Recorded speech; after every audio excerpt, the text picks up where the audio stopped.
Neste momento tão especial de adoração a Deus, em que João Ribe Palharim pregará com unção e autoridade a mensagem transformadora do Evangelho, os pregadores do telhado convidam você a abrir seu coração e permitir que o Espírito Santo fale aos seus ouvidos a palavra que transformará a sua vida.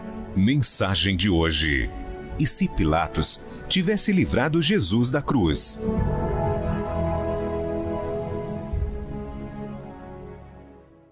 Eu quero que você pegue o Evangelho e abra em Lucas, capítulo 23, versículo 20. Falou, pois, outra vez Pilatos, querendo soltar a Jesus. Vou ler de novo. Falou, pois, outra vez Pilatos, querendo soltar a Jesus. Falo mais uma vez, e você está comigo aqui na sede da Paz e Vida, repete em seguida. Falou, pois, outra vez, Pilatos, querendo soltar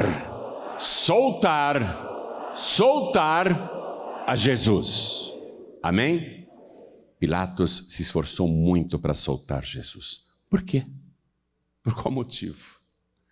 Ele que era um homem sanguinário, cruel, um homem realmente sanguinário, um homem realmente mau, ele que era uma pessoa que não se importava com a vida de ninguém, totalmente corrupto e vil. Por quê que Pilatos começa a se esforçar tanto para soltar a Jesus? Você sabe que na igreja cristã da Etiópia, Pilatos é venerado como santo. Tem até uma imagem assim, lá na Etiópia, eles ficam acendendo vela e rezando para o Pilatos. Coisas da religião, né? Por que esse homem mau, que não dá valor à vida humana, por que ele está se esforçando tanto? Ó o detalhe. Outra vez, falou, pois, outra vez Pilatos querendo soltar a Jesus. Ele vai insistir para soltar Jesus. Por quê? Por quê? Você acha que ele é bonzinho? Não. Esse homem não presta. Esse homem não é santo, não. Esse homem não se converteu.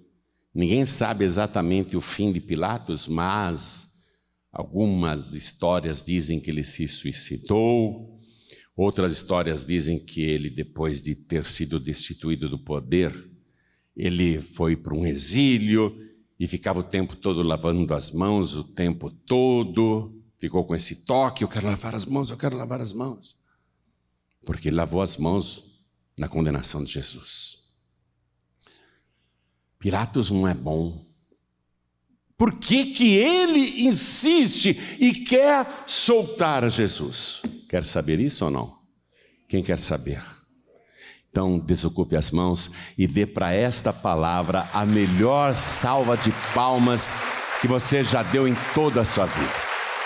E enquanto você aplaude, olha para o céu e diga assim: bendito seja o teu nome, Senhor.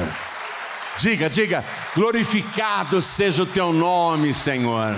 Isso, vai aplaudindo e vai glorificando. Continua, não para não. Pai querido e Deus amado, estas palmas são para o Senhor, não são para outra pessoa. Esta pessoa está te aplaudindo e te glorificando. Não só ela, mas uma grande multidão em toda parte te glorifica e te aplaude agora. Abre o céu para receber este louvor, e sobre cada vida que te glorifica, sobre cada vida que te aplaude, derrame a tua bênção, derrame a tua virtude, o teu poder. Pai querido, o pregador não precisa aparecer. Vem com teu espírito, tome o lugar do mensageiro, fale através da boca do pregador, retira tudo que se opõe à pregação da tua palavra e envia a tua palavra com poder e autoridade. E que a tua palavra vá, percorra toda a terra e produza o resultado para o qual está sendo mandada, em nome do Senhor Jesus. Diga amém, Jesus. Poder se assentar, por favor. Por que Pilatos, que é um homem que castigava as pessoas sem qualquer julgamento, um homem mau que mandava assassinar pessoas inocentes e desarmadas, como ele fez lá no Monte Gerizim, em Samaria. Os samaritanos que não congregavam em Jerusalém estavam lá num grande número no Monte Gerizim, procurando uns achados arqueológicos de Moisés, e Pilatos vai com a sua tropa e mata um monte de samaritanos. Aliás, dizem que foi por isso que houve reclamação contra ele em Roma, e ele teve que sair da Judéia, foi destituído do cargo de governador. Dizem que foi isso. Mas a gente vê nesse episódio dos samaritanos que ele realmente não estava nem aí com ser humano algum.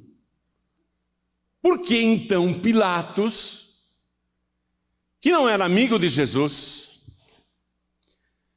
aliás, poderia até ter Jesus como adversário, porque os judeus diziam que ele se proclamava o rei de Israel, o rei dos judeus, e Pilatos, obviamente, como romano, não ia admitir isso. Seria um adversário político. Por que Pilatos quer livrar Jesus? Ele quer soltar Jesus. O que é que está movendo este homem mau? Este homem que não presta? Alguma coisa aconteceu.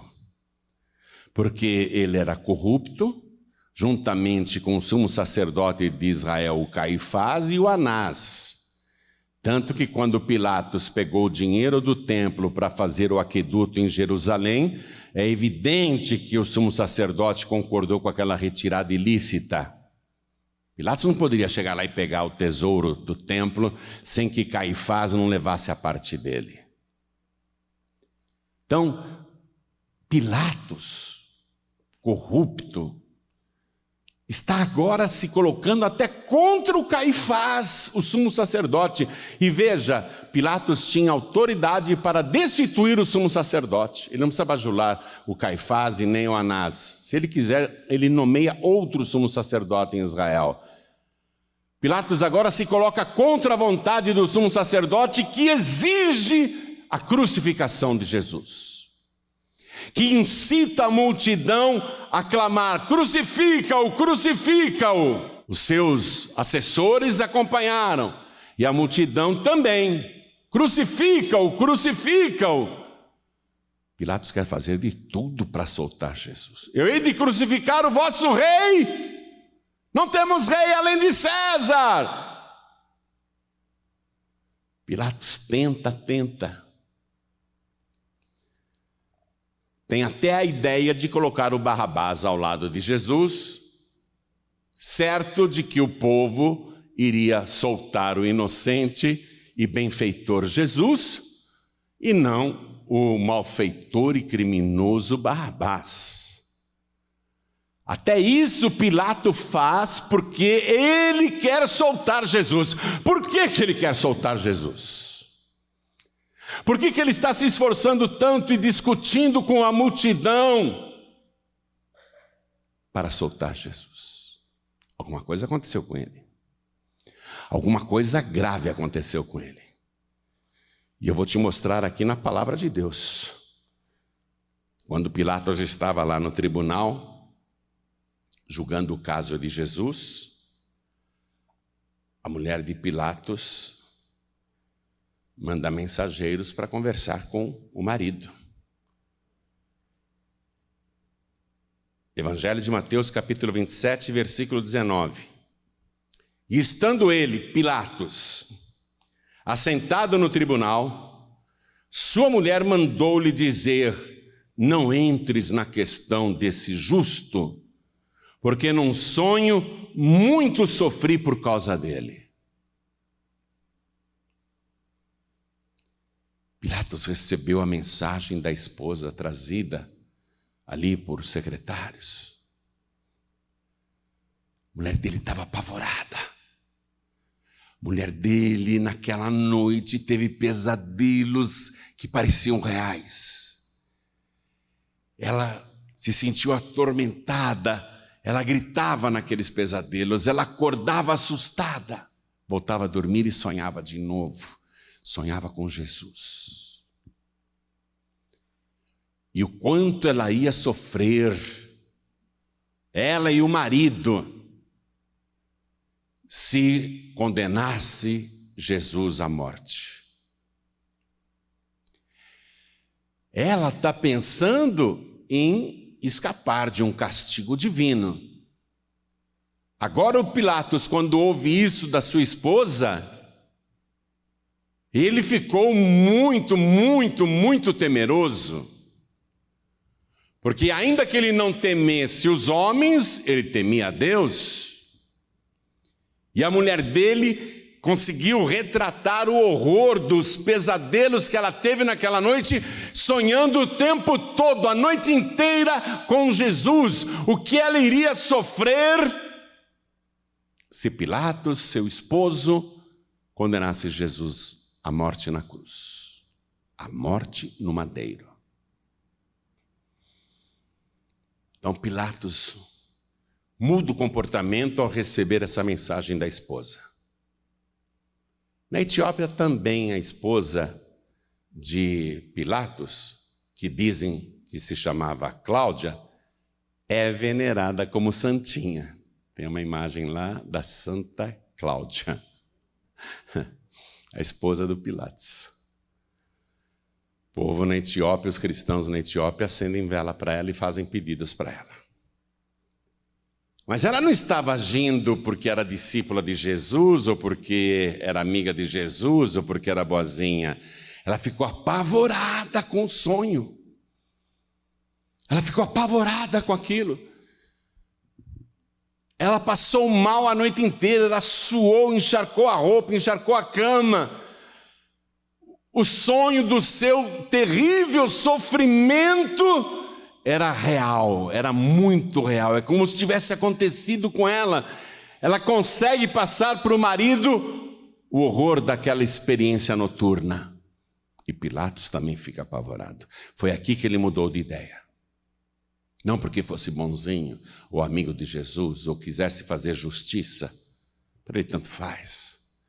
Ele matou tanta gente injustamente lá em Israel, e nas guerras que ele fazia antes de ser governador da Judéia. Nunca teve compaixão de ninguém. Ele está agora preocupado com ele mesmo. Muito preocupado, apavorado. Mas vamos analisar a situação. Meses antes de Jesus ser preso, Jesus comentou com os seus discípulos: o que a multidão fala a meu respeito? Quem eles dizem que eu sou? Uns dizem que o Senhor é o João Batista, que ressuscitou, outros dizem que o Senhor é Elias, outros dizem que o Senhor é um dos profetas. E Jesus, olhando para os 12 discípulos, disse: e vocês dizem que eu sou quem? Quem eu sou para vocês? Aí Pedro tomou a frente e disse: tu és o Cristo, o Filho do Deus vivo. Bem-aventurado és tu, Simão Barjonas, porque não foi a carne e o sangue que te revelou isso, mas o meu Pai que está no céu. Então Jesus começa a contar para os discípulos que um dia ele irá para Jerusalém, será preso, será torturado, condenado, depois crucificado e morto, mas ao terceiro dia ressuscitará. O Pedro, que tinha recebido aquela revelação de Deus, ele se aproxima de Jesus e fala: não, Senhor, de modo algum vai te acontecer tudo isso. Aí Jesus, olha o que ele fala para o Pedro. Jesus diz: para trás de mim, Satanás. O mesmo homem que minutos antes tinha tido uma revelação a respeito de Jesus, o Filho do Deus vivo, o mesmo Pedro agora está sendo usado pelo Satanás, pelo próprio Satanás, para dizer que aquilo não vai acontecer. Jesus disse: para trás de mim, Satanás, porque me serves de tropeço. Tu não entendes as coisas de Deus, somente as coisas dos homens. O diabo não entende as coisas de Deus. Por que Jesus tinha que ser crucificado e morto? Aquele episódio mostrava a ignorância do diabo com relação à missão de Jesus Cristo. Ainda que Jesus em vários discursos tivesse dito: eu não vim condenar o mundo, eu vim salvar o mundo. Eu vim dar a minha vida pelos pecadores, eu vim buscar e salvar os que se haviam perdido. Eu vim dar a minha vida em resgate de muitos. O diabo tinha um ódio feroz contra Jesus e várias vezes tentou matá-lo, fosse por apedrejamento ou lançando ele de cima de um precipício para que morresse na queda. O diabo em várias oportunidades tentou matar Jesus. Mas Jesus está dizendo: eu vou dar a minha vida para salvar o mundo. O diabo não sabe como que Jesus vai fazer isso. O diabo não entende as coisas de Deus. Como que ele vai dar a sua vida para salvar o mundo? Eu preciso matá-lo antes. Tentou matá-lo apedrejado e também por precipitação do abismo. O diabo não entende as coisas de Deus. Mas o diabo vai entender. O diabo vai entender na última noite de vida de Jesus. Ali na Santa Ceia, o diabo vai entender. Ele vai entender que Jesus não pode ser morto por pedras, ou por espancamentos, ou por açoites.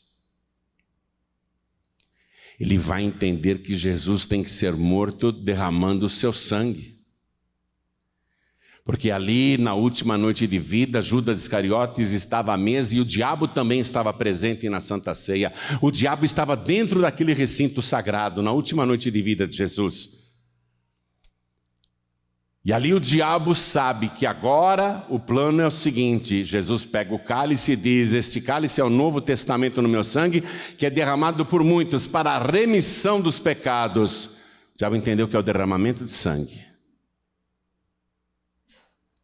Então o sangue de Jesus não pode ser derramado.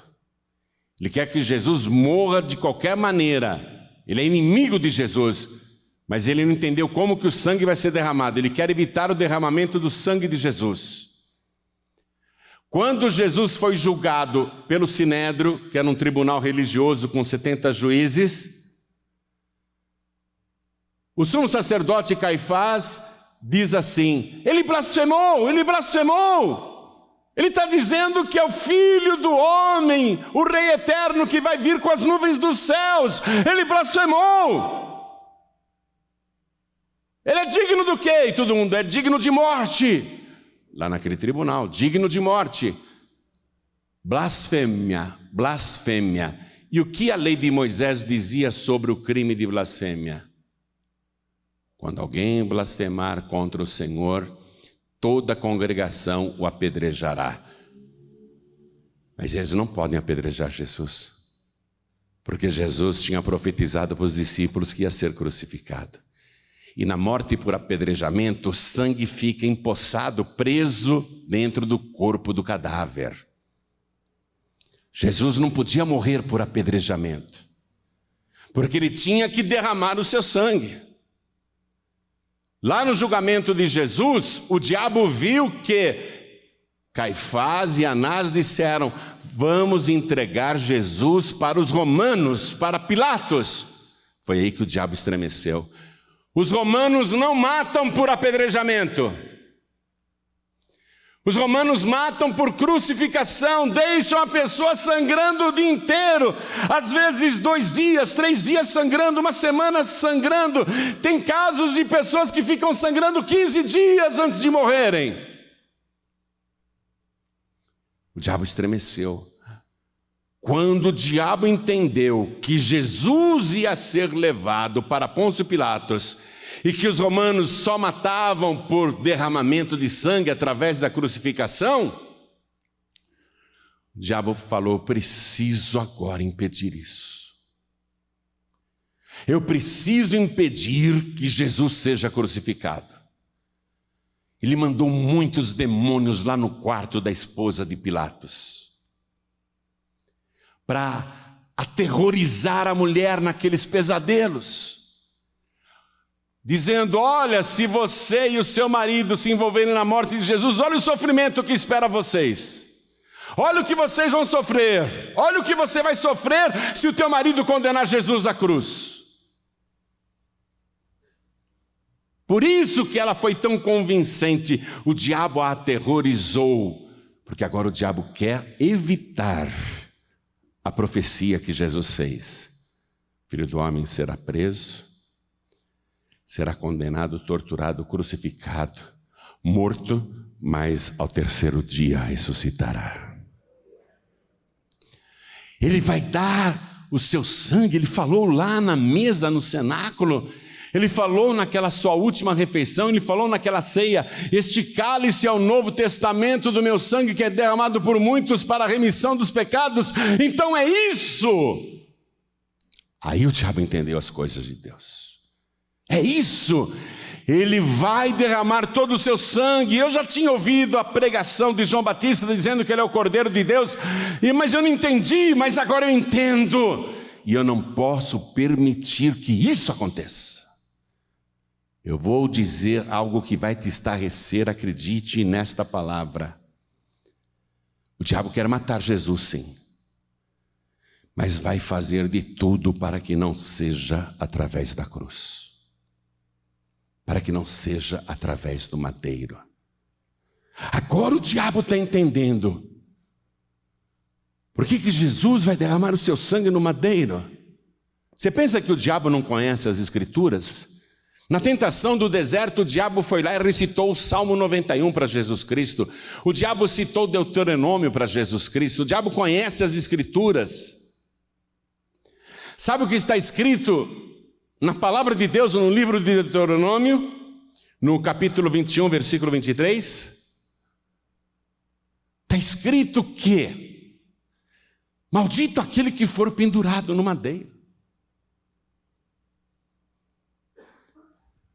Então o diabo está começando a entender as coisas de Deus.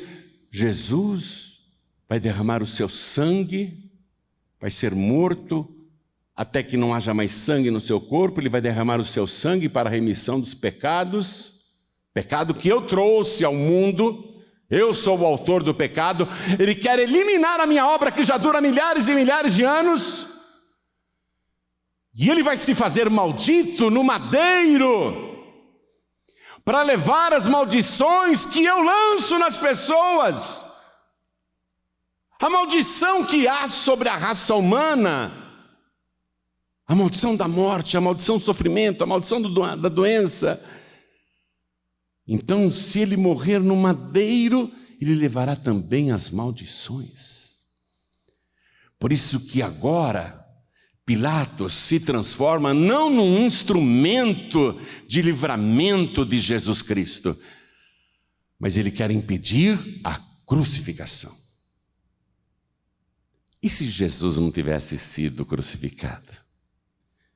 E se Pilatos tivesse soltado Jesus? E se isso tivesse tido êxito, hein? Se Pilatos dissesse: não, eu vou soltar Jesus e acabou, ele é inocente, a profecia de Jesus cairia por terra. Ele falou que ia ser morto na cruz e queria ressuscitar no terceiro dia. Se Pilatos tivesse dito: não, eu não vou crucificá-lo, nem prendê-lo, eu vou soltá-lo, e ele tinha autoridade para fazer isso, eu e você não estaríamos aqui, e não haveria nenhuma esperança de salvação para a raça humana. Então Pilatos nesse momento não é um benfeitor, ele é um instrumento de Satanás. A esposa de Pilatos não é uma mulher boa, misericordiosa, que está com pena de Jesus, não. Ela está sendo o veículo para Satanás influenciar Pilatos. E Pilatos assumiu a missão: eu vou fazer de tudo para soltar Jesus. E ele insiste de todas as maneiras. E é por isso que Jesus está em silêncio e não responde absolutamente nada, até que Pilatos, esgotado, cansado, está bem, então vou entregar Jesus para a crucificação, se é isso que vocês querem, então ele será crucificado. Naquele momento o povo comemorou, menos Satanás. Não, ele não pode ser crucificado. Ele é santo, ele não tem pecado. Se ele vai verter o seu sangue puro em favor dos pecadores, então agora mudou a nossa missão aqui no inferno. A nossa missão agora é fazê-lo pecar. Antes que ele morra, ele tem que pecar, porque se ele pecar, ele não será salvador de ninguém, nem dele mesmo. Por isso que você vai, na leitura do Evangelho, contemplar tantas provocações, ofensas, cusparadas no rosto, esbofeteamentos, zombarias. Por isso que você vai contemplar tanta injustiça, tanta iniquidade naquele julgamento de Jesus.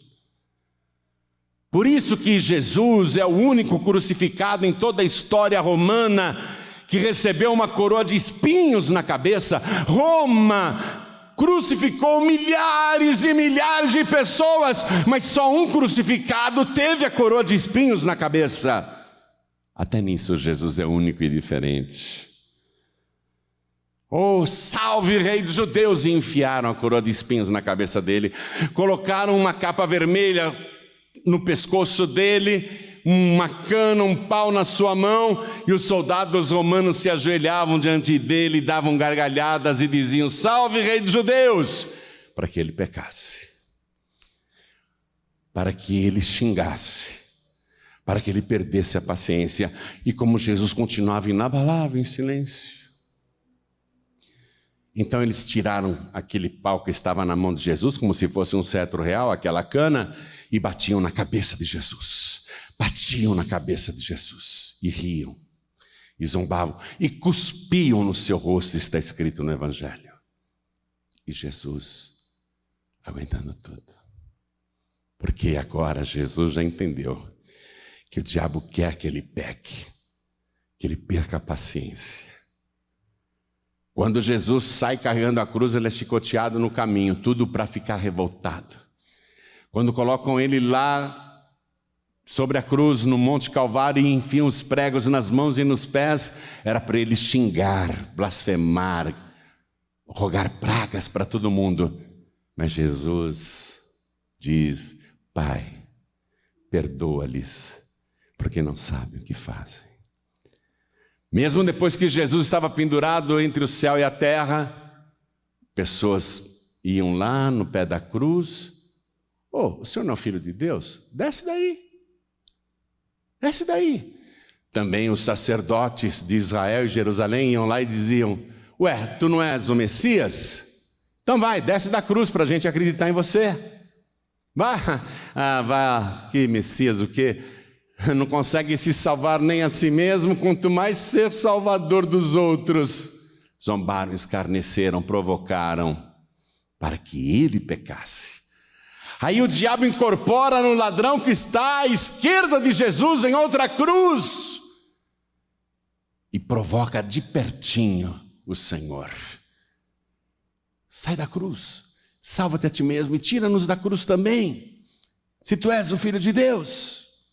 E Jesus não responde nada. E se Jesus tivesse sido solto por Pilatos, a história da humanidade seria outra. Jesus poderia morrer de qualquer outra maneira, poderiam matar Jesus de qualquer outro jeito, mas não, ele já havia determinado: eu vou ser crucificado, eu vou morrer no madeiro, eu vou derramar todo o meu sangue para remir os pecadores. Este cálice é o Novo Testamento no meu sangue, que é derramado por muitos para a remissão dos pecados. Jesus Cristo vai aguentar tudo aquilo no madeiro para levar sobre si as nossas maldições. Livro de Gálatas, capítulo 3, versículo 13, eu estou terminando a mensagem. Cristo nos resgatou da maldição da lei, fazendo-se maldição por nós, porque está escrito: maldito todo aquele que for pendurado no madeiro. Aí quando Jesus, às 3h, faz um esforço sobre-humano, já sem sangue no corpo, e olha para o céu que está escuro, porque houve trevas em toda a terra do meio-dia até às 3h. Jesus olha para aquele céu escuro, mas ele não vê trevas, não, ele vê luz, ele vê o Pai. Ele diz: Pai, nas tuas mãos eu entrego o meu espírito. E ele tombou a cabeça. Quando ele tombou a cabeça, aconteceu um terremoto. Tanto a terra gritando: eu não quero beber o sangue do meu dono, eu não quero beber o sangue do meu Senhor. Era tanto a terra gritando, como as profundezas do inferno estremecendo. O terremoto abalou os alicerces do inferno e o império de Satanás desmoronou naquela hora. E Jesus Cristo venceu o pecado, venceu a morte e vai ressuscitar. Daqui a 3 dias ele vai ressuscitar.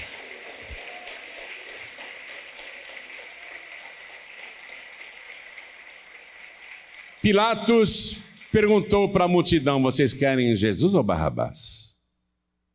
Barrabás. Você quer quem? Barrabás é o mundo. Barrabás são as coisas erradas.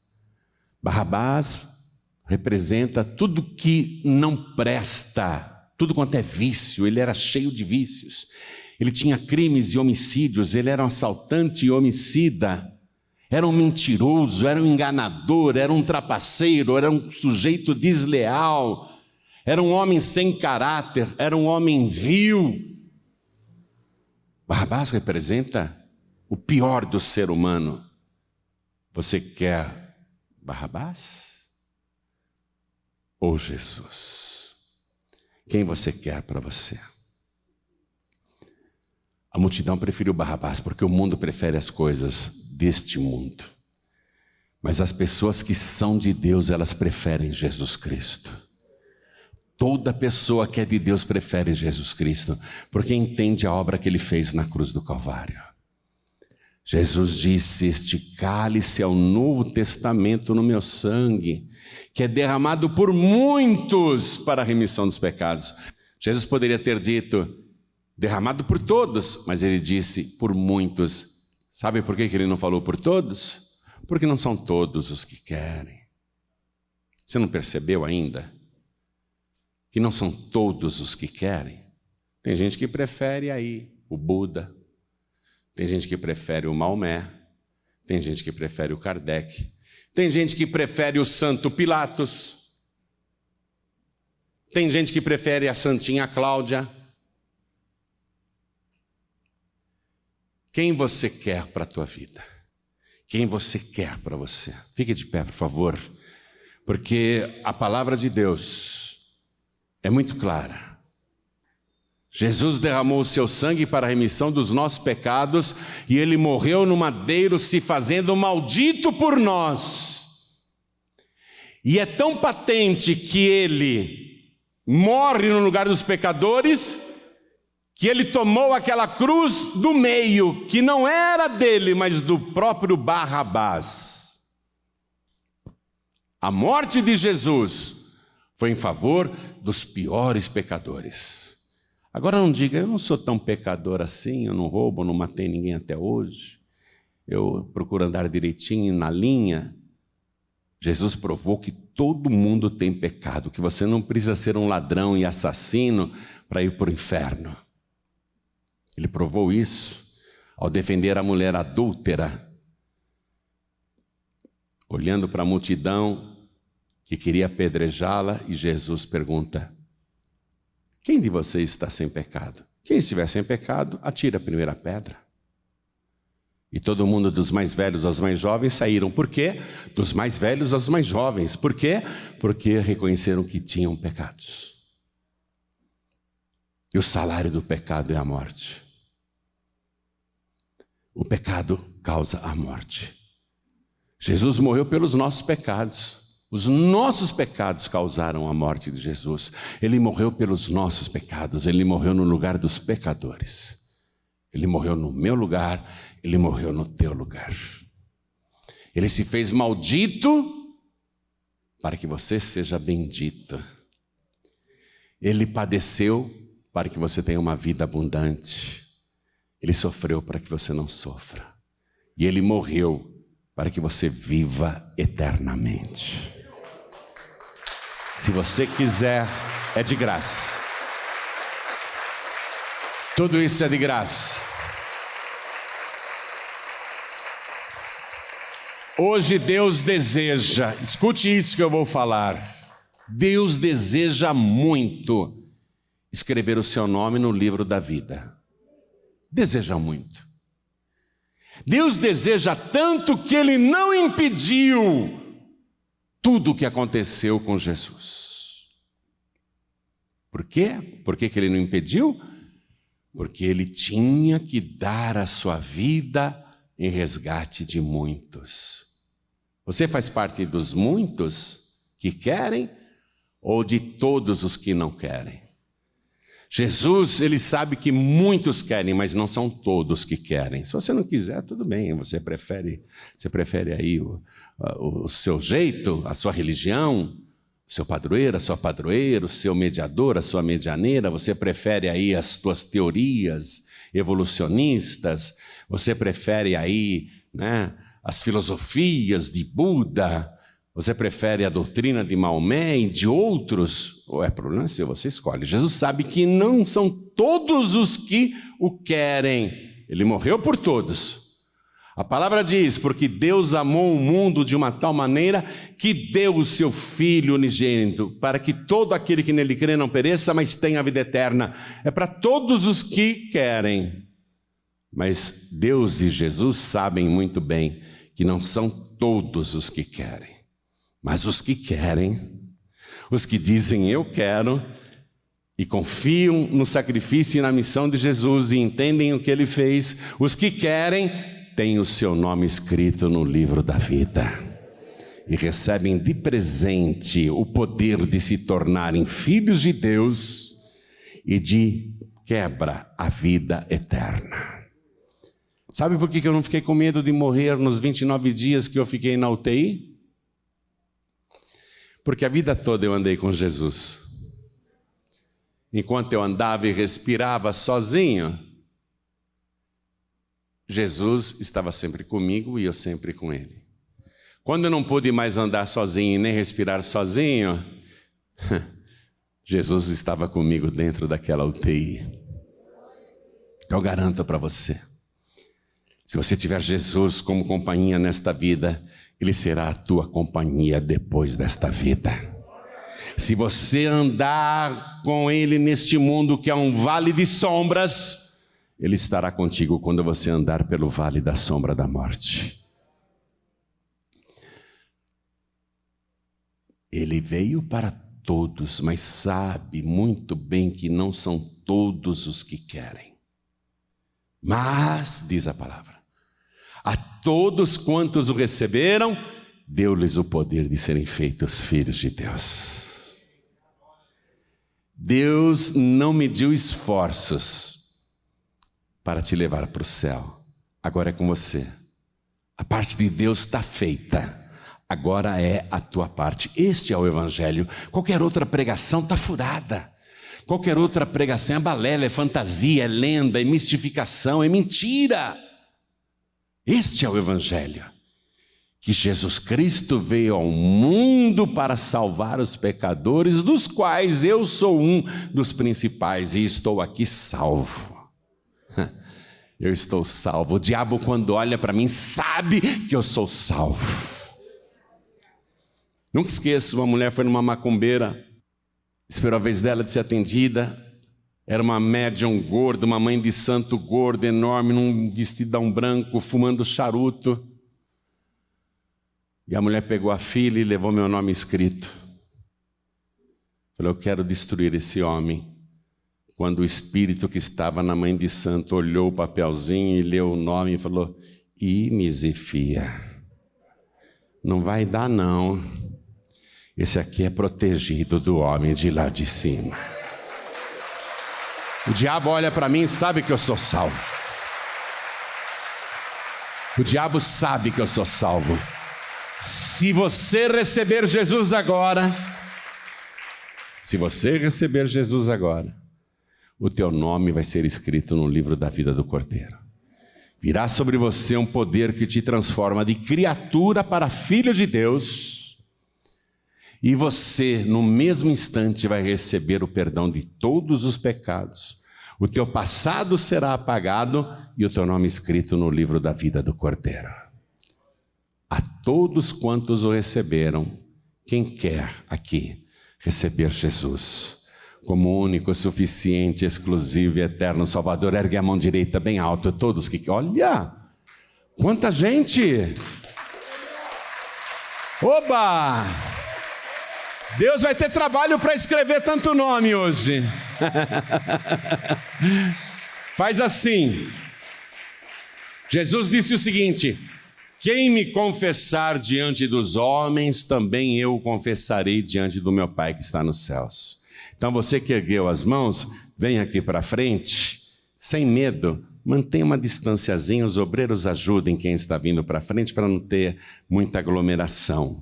Mantenha uma distanciazinha de 1,5 m entre você e a pessoa do teu lado, a pessoa atrás de você, e olha quanta gente está vindo, vamos aplaudir. Vamos aplaudir. Olha quanta gente. Deus vai ter muito trabalho em escrever nomes hoje. Olha quantas vidas sendo salvas em plena pandemia. Vamos aplaudir mais ao nome de Jesus. Eu quero chamar os filhos pródigos e as filhas pródigas pelo seguinte: vem para frente, mas mantém distância das pessoas, mantém uma distância razoável. Eu sei que você está de máscara e todas as precauções, mas eu quero que os filhos pródigos venham para frente. Quem está sem igreja, todos que estão sem igreja, muita gente se desviou nessa pandemia, muita gente esfriou na fé, e Jesus disse, profetizando sobre os últimos dias, que o amor de muitos iria esfriar. Olha só, o amor de muitos está esfriando. Quero falar com você que está assistindo pela TV, você que está assistindo pelo youtube.com/joãorribe ou pelo facebook.com/joãorribe. Quero falar com você que está à distância e assistiu essa palavra, ouviu esta pregação. Quem você quer? Barrabás ou Jesus? Porque Barrabás vai manter você nessa vida de pecado, nessa vida de vícios, nessa vida de destruição. Mas se você escolher Jesus, Ele vai transformar a sua vida. Você vai se tornar outra pessoa. Pilatos não conseguiu soltar Jesus, e eu quero uma salva de palmas para Jesus. Pilatos não conseguiu soltar Jesus, graças a Deus, graças ao nosso bom Deus. Porque agora você pode ser salvo, salva, pelo sacrifício que Ele fez na cruz, dando a sua vida em resgate de muitos. Será que você é um dos muitos? Eu sou um dos muitos. Você que está me assistindo pela TV, você é um dos muitos? Ou faz parte daquela multidão que prefere o mundo, prefere Barrabás? Se você quer Jesus, então, aí onde você está, seja em casa, no hospital, ou quem está ouvindo pela rádio, quem estiver ouvindo pelo aplicativo da Feliz FM, se você está à distância, mas quer receber Jesus ou voltar para Jesus, diga sim, eu quero. Diga sim, eu quero. Você que está à distância, se for possível se ajoelhar, ajoelhe-se ao lado do teu rádio, ao lado do teu computador, ao lado do teu televisor, e nós aqui na sede vamos nos ajoelhar diante do altar. Olha quantas vidas salvas. Olha quanta gente. Coisa linda.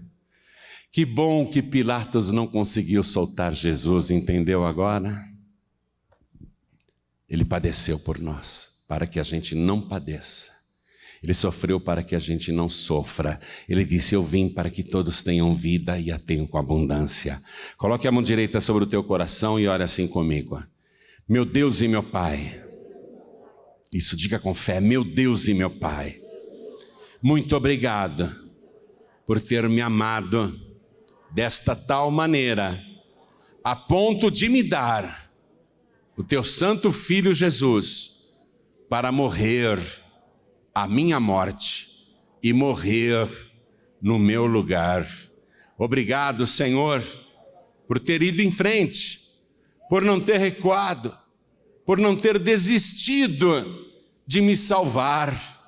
Eu reconheço todo o sacrifício que o Senhor fez por mim, e é por isso que agora, de joelhos dobrados e com a mão sobre o meu peito, no meu coração, eu oro para pedir o perdão de todos os meus pecados e declarar diante de tantas testemunhas que recebo o Senhor Jesus como meu único, suficiente, exclusivo e eterno Salvador. Pai bendito, escreve o meu nome no livro da vida. Eu sei que não preciso soletrar. O Senhor conhece o meu nome inteiro. Registra, Senhor, que hoje eu entreguei a minha vida e me rendi, corpo, alma e espírito, ao meu único Salvador, que é Jesus Cristo. E eu te peço, meu Pai, pelo tempo que eu viver aqui na terra, me dê também o teu Espírito Santo para fazer morada dentro de mim e me ajudar nesta nova caminhada, porque eu quero perseverar na tua presença até o último suspiro da minha vida. Por Jesus Cristo, o meu único, suficiente, exclusivo e eterno Salvador. Assim seja feito. Amém.